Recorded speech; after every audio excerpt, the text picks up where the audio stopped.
ছোট কাকি সরোজিনীকে গেস্টরুমে থাকবার ব্যবস্থা করে দেন। আজ রণ আর সরোজের কাল রাত্রি। তিনি সরোজকে নোয়া সিঁদুর এনে নিজে হাতে পরিয়ে দেন। তবে কাকিমণির মনে হতে থাকে যে সরোজ নিজের শাখা সিঁদুরের জোরেই এই বাড়িতে থেকে যাওয়ার জেদ দেখিয়েছে।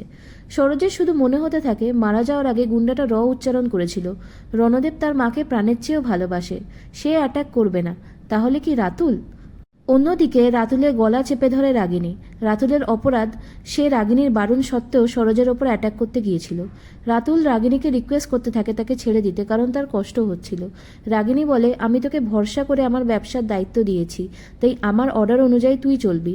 রাতুল বলে, আমি তোর ভাই, আমার থেকে বেশি ভরসাযোগ্য কাকে পাবি তুই? রাগিনী বলে, তৈরি করে নেব আমি ভরসাযোগ্য লোক, পথের কাঁটা সরাতে আমি আপন পর কিচ্ছু ভাবি না। ইতিমধ্যে রণও তাদের ঘরে আসে, কিন্তু তার আসার আগেই রাগিনী রাতুলকে ছেড়ে দেয় আর ব্যাপারটাকে 180 ডিগ্রি ঘুরিয়ে দেয়। রণ তার স্ট্রেস কমানোর জন্য মায়ের কাছ থেকে ঘুমের ওষুধ চায়। আমরা বুঝতে পারি রণর অজান্তে অসৎ উদ্দেশ্যে রাগিনী রণকে ওষুধ দেয়, যার ওভারডোজে রণর ক্ষতি হতে পারে। রণ চলে গেলে রাতুল রাগিনীকে বলে যে তোর মতো বেইমান আর হয় না। সেদিন যখন সরোজিনী আমাকে অ্যালিগেশনস দিচ্ছিল তুই একটাও প্রতিবাদ করিসনি, তাই আমিও ঠিক করেছি যেদিন বুঝবো যে আমার কপালে বিপদ নাচছে সেদিন আমি নিজের রাস্তা বুঝে কেটে পড়বো, আর সরোজিনী ওকে তো আমি শেষ করেই ছাড়বো। অন্যদিকে সরোজের রাতুলের ওপর সন্দেহ হতে থাকে, কারণ সবথেকে বেশি ঘাপলাবাজের প্রমাণ তারই বিরুদ্ধে। এরপরে সরোজ তাপসকে ডাকে আর বাড়ির পাইপ বেয়ে নেমে তাপসের কাছে পৌঁছয়।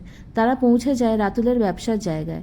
সরোজ প্ল্যান করে যে হুডি পরে সরোজ ভেতরে ঢুকবে আর তারপরে তাপসের সাথে নিজের সাজটা বদল করে নেবে, যাতে সিসিটিভি ক্যামেরায় ধরা পড়লেও সরোজের ওপরে কারোর সন্দেহ না হয়।